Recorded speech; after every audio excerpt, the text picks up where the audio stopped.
जय संविधान, जय भीम, महात्मा गांधी की जय, गोडसे मुर्दाबाद। देखिए, भारतीय जनता पार्टी के भक्तों ने,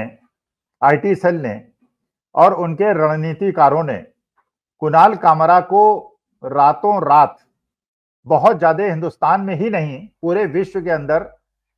विश्व प्रसिद्धि दिला दी। आज के तारीख में कुणाल कामरा को केवल हिंदुस्तान में उसकी पॉपुलैरिटी बहुत ज्यादा नहीं बढ़ गई है, बल्कि विश्व के हर देश के कोने कोने में लोग कुणाल कामरा जानने लगे और अच्छी चीज के लिए जानने लगे हैं, बुरी चीज के लिए नहीं जानने लगे। एक तो प्रसिद्धि होती है जो बुरी चीजों के लिए होती है, जैसे गोडसे को भी बहुत सारे लोग जानते हैं और गोडसे ने महात्मा गांधी की हत्या की तो सबको पता है। जहां भी बुराई का नाम लिया जाता है, गोडसे का नाम लिया जाता है, रावण का नाम लिया जाता है, दुर्योधन का नाम लिया जाता है, दुशासन का नाम लिया जाता है। और जब अच्छी चीजों का नाम लिया जाता है, भगवान कृष्ण का नाम लिया जाता है, भगवान राम का नाम लिया जाता है, जीसस क्राइस्ट का नाम लिया जाता है, महात्मा बुद्ध का नाम लिया जाता है, महावीर का नाम लिया जाता है।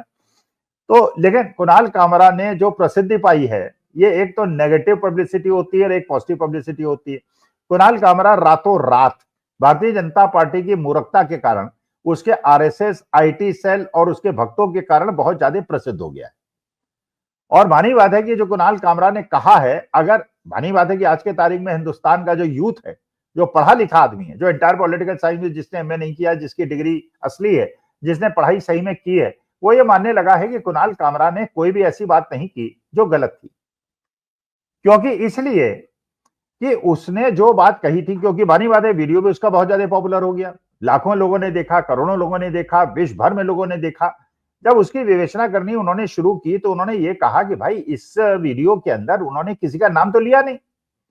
अब नाम नहीं लिया, केवल दाढ़ी की बात की, काले चश्मे की बात की, तो काला चश्मा तो बहुत सारे लोग पहनते हैं, दाढ़ी तो बहुत सारे लोगों की होती है। अगर विश्व में 50% पॉपुलेशन होगी तो हो सकता है कि उसकी 50% की 50% लोग दाढ़ी रखते हो, 50% लोग न रखते हो, तो बहुत सारे। तो इसका संबंध उन लोगों ने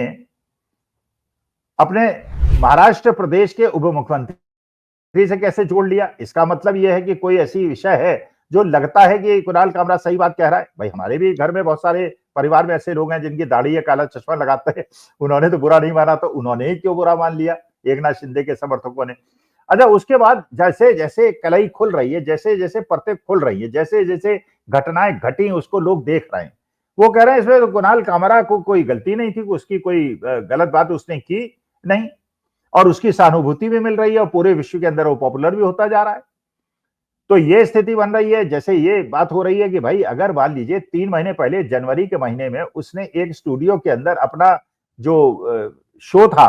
उसको रिकॉर्ड कराया था। भाई आप जानते हैं हम लोग भी यूट्यूब के अंदर हैं और इस टाइप के उसमें हैं, तो हम लोग वीडियो जैसे आज रिकॉर्ड करते हैं, जैसे 4 PM में आज मैं रिकॉर्ड कर रहा हूं और हो सकता है 8:30 बजे सुबह कल 4 PM में इसको टेलीकास्ट किया जाए। रिकॉर्ड कर रहा हूं, अब मैं किसी के घर में जाके मान लीजिए टेलीकास्ट अपना रिकॉर्डिंग करा रहा हूं, मान लीजिए भारतीय जनता पार्टी के कार्यालय में बैठ के मैं एक अकेले कमरे में इसको रिकॉर्ड करा रहा हूं,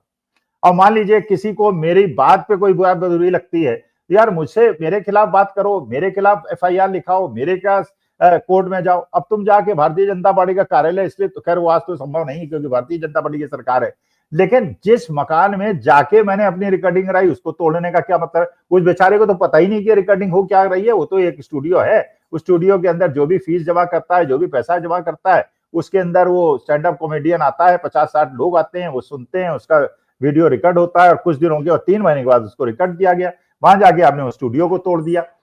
तो हो सकता है स्टूडियो आपने इसलिए तोड़ा, इसलिए आपको डायरेक्शन दिया गया कि स्टूडियो तोड़ दो, जिससे पूरे हिंदुस्तान के अंदर एक खबर फैल जाए कि कुणाल कामरा को जो भी स्टूडियो वाला अपने स्टैंड अप कॉमेडी को रिकॉर्ड कराने के लिए जगह देगा, उसके स्टूडियो तोड़ दिए जाएंगे। तो हो सकता है पूरे हिंदुस्तान के अंदर ज्यादातर प्रदेश जहां पर भारतीय जनता पार्टी या सहयोगियों की सरकार है वहां उसको स्टूडियो न मिले, लेकिन तमिलनाडु में आज के तारीख में तो मिल सकते हैं, कर्नाटका में मिल सकते हैं, तेलंगाना में मिल सकते हैं, वेस्ट बंगाल में मिल सकते हैं, क्योंकि वह अपोजिशन की सरकार है। तो अगर क्या इसका मतलब यह है कि भारत 2 भागों में बढ़ चुका है। एक वो भाग है जहां पे अपोजिशन की सरकार है, जहां लोकतंत्र बचा हुआ है, जहां पे इस प्रकार का हास्य व्यंग हो सकता है, और दूसरा भारत का वो पार्ट है जो कि भारतीय जनता पार्टी या सहयोगियों के अंडर रूल में है, और वहां पे इस प्रकार का हास्य नहीं हो सकता। क्योंकि आप लोगों ने देखा है, आप लाफ्टर शो में देखिए, वहां पे मिमिक्री होती है। आपको ये भी याद होगा जब डॉक्टर मनमोहन सिंह देश के प्रधानमंत्री थे और सोनिया गांधी यूपीए की अध्यक्ष थी, कन्वीनर थी, उस समय भी सोनिया गांधी के बारे में और डॉक्टर मनमोहन सिंह के बारे में किस प्रकार का मजाक बनता था। आपको ये भी बात है कि पंडित जवाहरलाल नेहरू के लिए जो आर के लक्ष्मण ने कार्टून बनाया था, तो पंडित जवाहरलाल नेहरू और उसमें बड़ी सी नाक बना दी थी पंडित नेहरू की, तो पंडित नेहरू ने आर के लक्ष्मण को अपने घर बुलाया, उनको सुबह नाश्ता कराया और कहा यार ये जो कार्टून है इसमें अपना फोटोग्राफ ऑटोग्राफ करके दो, मैं अपने ड्राइंग रूम में इसको लगाऊंगा। उन्होंने ड्राइंग रूम में लगाई, क्योंकि हास्य से मुझे पता चलता है, मैं तो जब टीचर था अपनी क्लास के अंदर, तो मैं तो अपने स्टूडेंट से कहता था कि भाई मिमिक्री कोई कर सकता है, मिमिक्री करे। अब लोगों ने मिमिक्री की, मुझे पसंद आई, मुझे लगा कि मेरी बॉडी लैंग्वेज में, मेरे बोलने के ढंग में लोग क्या चीज ऑब्जर्व करते हैं, इनकी अगर ये खराब है तो उसे इंप्रूव करना चाहिए, खराब नहीं है तो कोई बात नहीं। तो एक इंट्रोस्पेक्शन करने का मौका मिलता है। जब हास्य व्यंग होता है, जब हास्य कलाकार आपके सामने बैठ के आपका मजाक बनाते हैं और आपकी कमियों को बताते हैं, तो आपको अपनी कमियों का पता चलता है, तो आदमी का अहंकार भी कम होता है, उसको ये भी पता चलता है कि वो सर्वशक्तिमान नहीं है, वो जनता के प्यार की वजह से इस बुलंदियों तक पहुंचा है, तो उस चीज का ध्यान रखना चाहिए। लेकिन इस बात से ये क्लियर हो रहा है कि जहां पे लोकतंत्र बचा है, जैसे आप विश्व के अंदर भी देखिए, दो प्रकार के देश हैं, एक वो है जहां लोकतंत्र है, वहां पे हास्य व्यंग होता है, अपने राष्ट्रपति और अपने बड़े बड़े नेताओं का लोग व्यंग कर लेते हैं। दूसरे वो हैं जो तानाशाही में है, तानाशाही के अंदर अब आप चीन के अंदर ही अपेक्षा करें, अब नॉर्थ कोरिया में अपेक्षा करें, आप रूस के अंदर अपेक्षा करें, वो संभव नहीं है, क्योंकि वहां पे लोकतंत्र नहीं है। लेकिन अमेरिका के अंदर, यूरोप के अंदर, कनाडा के अंदर वहां पे होता है, हास्य भी करते हैं, मजाक भी करते हैं, और presidents also they enjoy it, because वहां लोकतंत्र है। लोकतंत्र का मतलब ही हास्य से जुड़ा हुआ है, और हास्य का न होने का मतलब एक डिक्टेटरशिप, मतलब डिक्टेटरशिप लोकतंत्र के बीच में अगर एक और अंतर देखने का प्रयास किया जाए, तो जहां पे हास्य है वहां पे लोकतंत्र है, जहां हास्य परमिटेड नहीं है वहां पे डिक्टेटरशिप है। तो कुणाल कामरा को टारगेट बनाकर और उसको इतना ज्यादा लाइमलाइट में ले आकर, इन लोगों ने कुणाल कामरा को आज के तारीख में इतना ज्यादा फेमस कर दिया है, इतना ज्यादा फेमस कर दिया है कि आपको पता ही है कि जब उनके वीडियो रिकॉर्ड होते हैं और वो डिस्प्ले होते हैं, तो वहां पे विश्व से, बाकी देशों से, अमेरिका से, कनाडा से, यूके से, फ्रांस से, जर्मनी से हजार हजार डॉलर, 2-2 हजार डॉलर, 2-2 हजार यूरो लोग भेज रहे हैं, और लाखों करोड़ों का कलेक्शन हो रहा है, क्योंकि उनको लग रहा है कि भारतवर्ष, जिसका लोकतंत्र विश्व का सबसे बड़ा लोकतंत्र है, वहां पे अगर एक इनडायरेक्ट हास्य की वजह से भी तोड़फोड़ हो सकती है, फायर हो सकती है, अरेस्ट हो सकता है, नॉन अवेलेबल वारंट इशू हो सकता है, और एंटिसिपेटरी बिल आदमी को ले जानी पड़ेगी।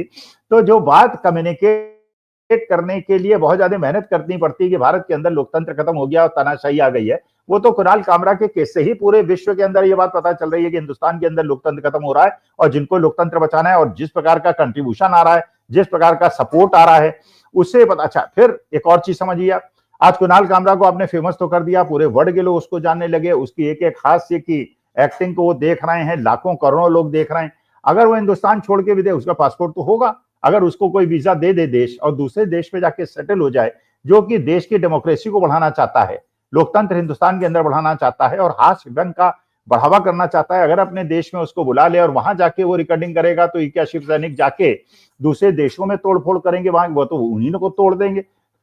शिव सैनिकों को, अगर उनके स्टूडियो विदेश में जाके तोड़ेंगे, वो भी संभव नहीं है। अच्छा, पॉपुलैरिटी इतनी ज्यादा हो गई है, और जनता के बीच में और युवा वर्ग में विशेष तौर पर जो पढ़े लिखे समझदार लोग हैं, जो हास्य को पसंद करते हैं, जो कि वार्तालाप को पसंद करते हैं, जो शास्त्रार्थ को पसंद करते हैं, वो संख्या में इतने ज्यादा हो गए हैं। तो मुझे तो ऐसा लगता है कि कुणाल कामरा को बहुत ज्यादा फेमस करने पे आईटी सेल और भारतीय जनता पार्टी, आरएसएस के लोग बहुत बुरी तरह से फेल हो गए, और आज के तारीख में कुणाल कामरा इतना ज्यादा पॉपुलर हो गया है कि I can go to the extent of saying